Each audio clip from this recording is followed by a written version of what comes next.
Boa, meus amores, sou eu, Luna. Venho mais uma vez aqui para um vídeo do canal procurando, né, responder algumas perguntas relacionadas à própria cartomancia, tá?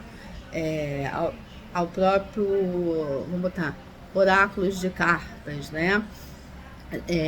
Porque as pessoas falam assim, por que que vocês falam pitacos e se vocês, vamos supor, não vamos nem falar do baralho cigano, que realmente, né, tem diferença de escolas, né, mas vamos falar de baralho de entidades, né, que tem aí baralho da Padilha, da Navalha, enfim, de Rosa Caveira, tem vários, né? De Tranca-Rua, enfim, tem vários, de Zé Pneu, né?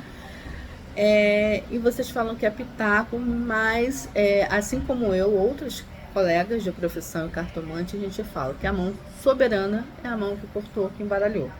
A gente pode dar pitacos, até mesmo, né, quando se está em algum grupo de estudo, né, ou grupo de que tem também cartomantes ou pessoas aprendendo, né, enfim, a gente fala-se pitacos. Por quê? Porque você vai dar um pitaco mesmo, você vai falar, mas você precisa, se pede para colocar o quê? Botou a foto das cartas, né?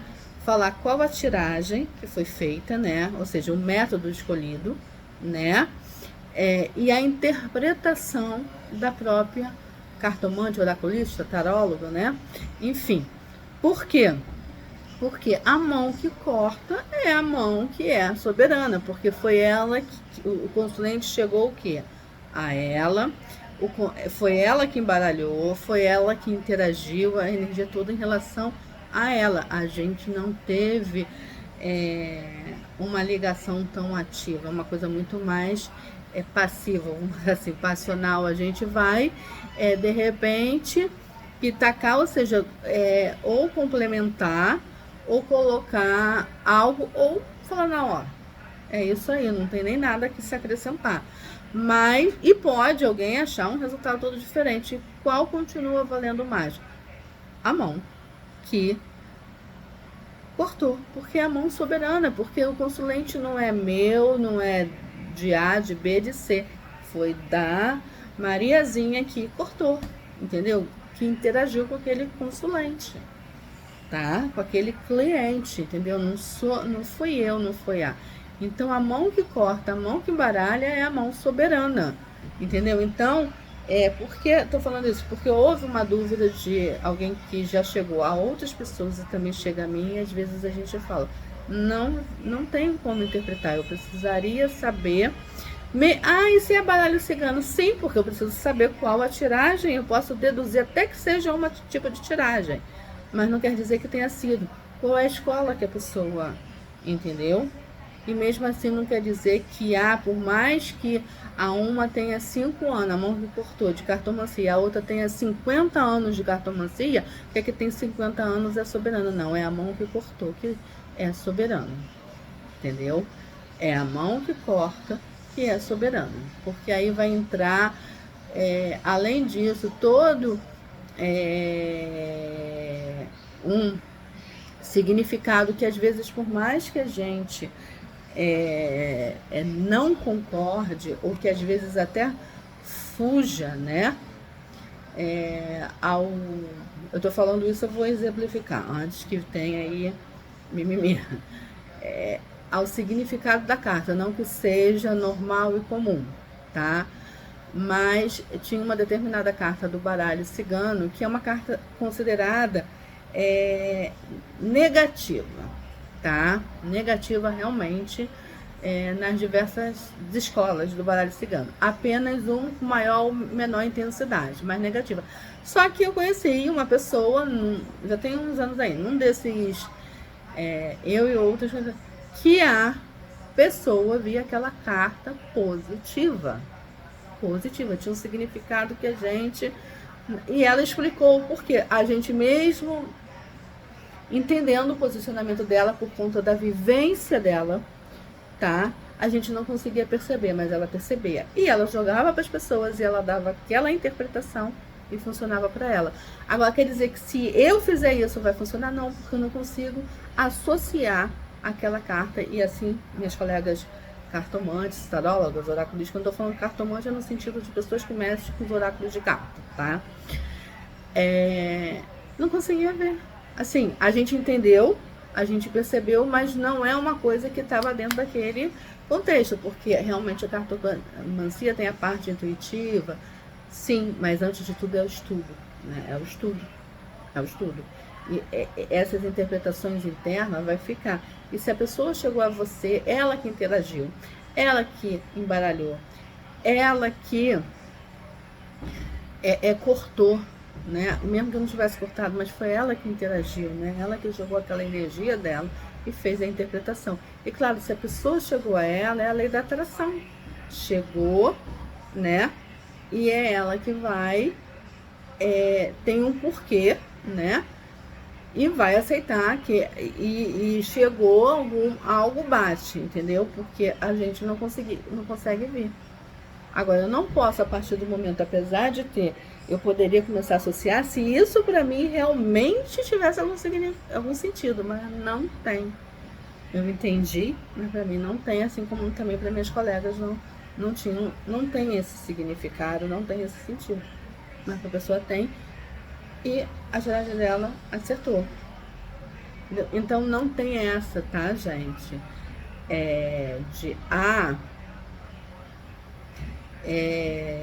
A pessoa tem 30 anos de cartomancia, a outra tem 5, entendeu? Mas já que cortou, a que embaralhou, a que interagiu com o consulente, com o cliente, chame como quiser.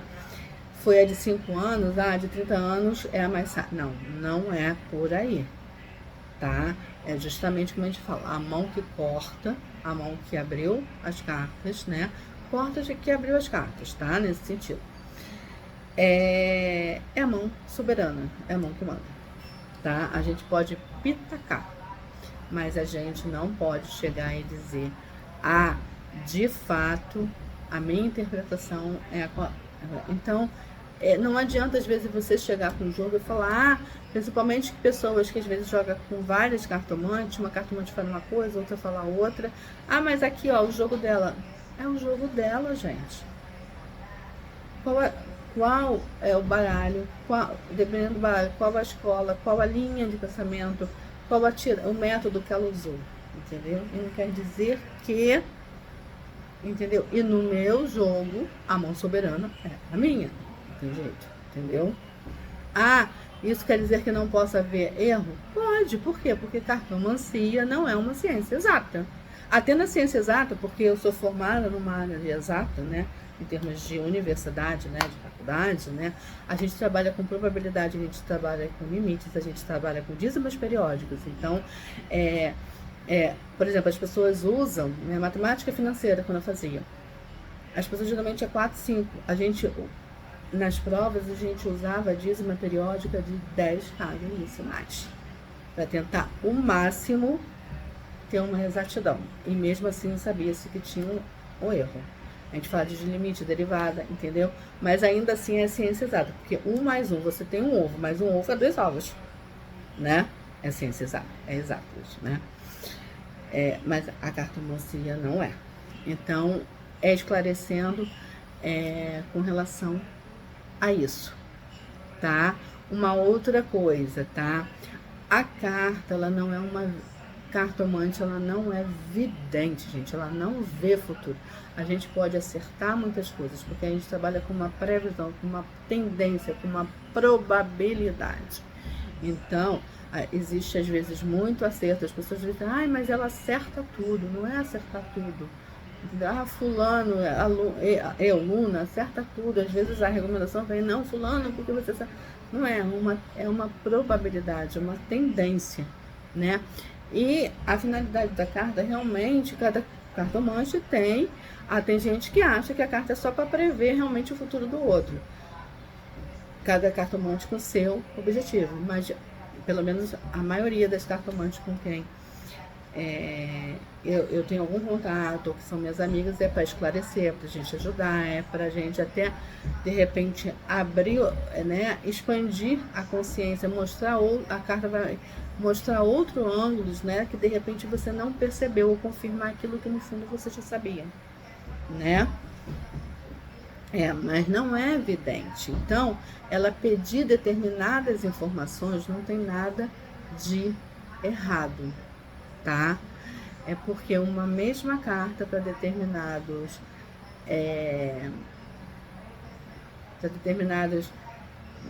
contextos, vamos supor, amoroso, uma mesma carta, tá? Ela, se a pessoa é casada, pode significar uma coisa, se a pessoa é solteira, pode significar outra, se a pessoa tá ficando, é outra. E às vezes os significados eles se divergem. Às vezes, para o casado vai ser uma coisa positiva, para quem tá ficando, já não vai ser, entendeu? Vai ser algo bom, mas muito passageiro. Então a cartomante, ela precisa sim de algumas informações, tá? Ela não é uma vidente, ela não é uma adivinha, ela não tá, entendeu? É claro que tem coisas que aí, né, quando você tem uma conexão com o espiritual, com a essência, enfim, uma interação com o sagrado do outro, aí às vezes vem, mas a gente não conta com isso, não deve contar com isso, entendeu? Falar com, a gente não sabe muito como explicar, mas acontece sim, tá? A carta, ela não tá aqui, ela tá para te orientar, para te ajudar, né? Para ajudar até você a ter um direcionamento, mas ela não é aquela coisa para veste branco, veste preto, usa isso, usa aquilo. Ela vai te orientar o melhor, né? O que pode ser de repente o melhor, mas não quer dizer que você necessariamente vá fazer aquilo, né? Ou usar daquela maneira, né? Aquela informação, tá? Quem trabalha dentro dos cultos afro, quantas vezes a entidade dá uma orientação pra gente, a gente faz coisa totalmente diferente. Na maioria das vezes a gente se lasca, se tasca, mas a gente faz e depois a gente vai entender o porquê, né? Outra coisa, tá? As pessoas falam assim, poxa, eu joguei a respeito disso e caiu sobre aquilo. Não, se você está perguntando de amor, a carta vai responder de amor. Se você está perguntando de trabalho, a carta vai responder de trabalho. Entendeu? Não tem isso, eu perguntar de trabalho e responder amor, tá? Se você não tá, você abriu o jogo, você não entendeu, a cartomante recolhe, embaralha de novo e joga. E aí vai se entender o que quer dizer, tá? Porque não é nenhum. Você pode ter isso daí, pessoas que vêm de família, de gerações de cartomante, já aconteceu na hora de abrir o jogo, jogar e o que tá falando aqui? Como a gente fala, que pipoca é essa? Que poxa é essa, né? A pessoa recolhe, vai lá tchum, e joga. Recolhe, embaralha novamente, joga novamente e aí começa a fazer a interpretação, tá? E às vezes, para quem está iniciando, é comum isso às vezes acontecer. Não é necessário, não é obrigatório, mas às vezes acontece, entendeu? Principalmente quando ela vai se aprofundando nos tipos de métodos ou tiragem, né, de cartas com maior quantidade. Aí, às vezes, ela, o que está dizendo isso? Outra coisa, você jogou para você, né, perguntando uma coisa, ou com uma pessoa, né? Você jogou agora de manhã, perguntando, fulano me ama, um exemplo. Aí daqui a 2 horas, ou daqui a 5 minutos, daqui a 3 horas, não adianta você fazer essa pergunta. Se você começar, ou em seguida, tem gente que às vezes não entende ou não fica feliz, né? E fica cavucando a mesma pergunta de várias formas para escutar aquilo que gostaria de ouvir, ou que acha que é a resposta. Às vezes não é o que, né? O que gostaria não quer dizer que é o feliz. Às vezes a pessoa está injuriada e quer, não, se fulano gostasse de mim, não agia assim. Aí a carta fala, não, ele não gosta, ele vai vir a gostar. Porque você está querendo forçar um resultado, entendeu? Vai chegar uma hora que de tanta lei da probabilidade, de tanto ficar jogando, vai cair alguém falando aquilo exatamente que você gosta. Então atenção a isso. Não deve se ficar perguntando a mesma coisa durante um curto espaço de tempo, principalmente durante um dia ou seguidas, né? Principalmente quando está aprendendo, né? a pessoa tem às vezes isso, né? Vai fazendo porque não entende ou porque não quer, porque está envolvido na situação e quer uma resposta, né? Aí fica fazendo aquela mesma pergunta. Chega uma hora que ela vai escutar não. Ela vai ver as cartas, que ela vai entender que é aquilo que ela pensa, o que ela gostaria, mas não quer dizer que era de fato a linguagem. Então, atenção a isso, tá? Então, umas dúvidas que tinham, e aí eu tô tirando essas dúvidas, trazendo esse esclarecimento para vocês, tá? Um beijo de luz no coração de vocês.